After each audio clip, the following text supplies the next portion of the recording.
Losing someone you love is an overwhelming experience. The first 24 hours can feel like a blur of shock and sadness, and it's hard to know what to do next.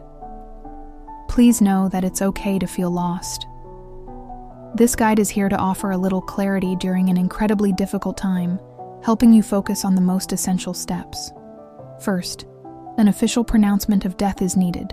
If your loved one was in a hospital or hospice care, a nurse or doctor will handle this. If the death was at home and expected, a hospice nurse can make the pronouncement.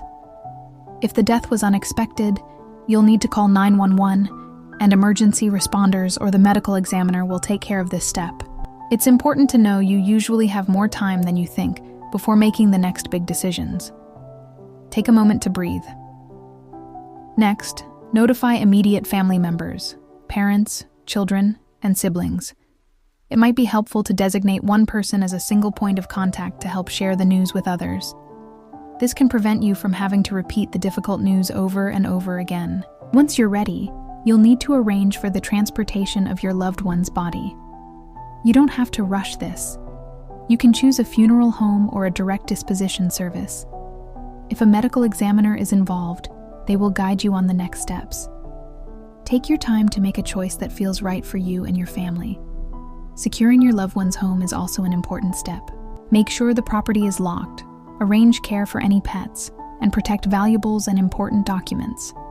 If you can, locate their ID, social security information, will, and any insurance policies. Don't worry about finding everything right away. You can gather more documents in the coming days. Some immediate decisions may arise, such as organ donation, which is extremely time-sensitive, or considerations about an autopsy.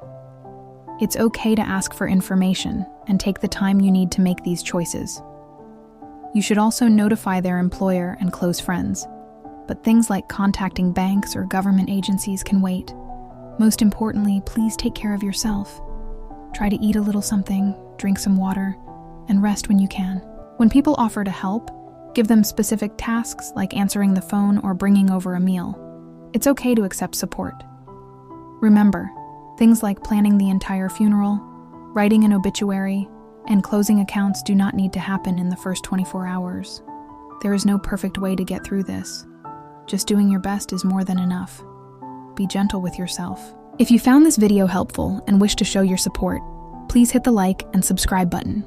For a complete checklist and additional support, you can find resources linked in the description below. Thank you for watching, and please take care.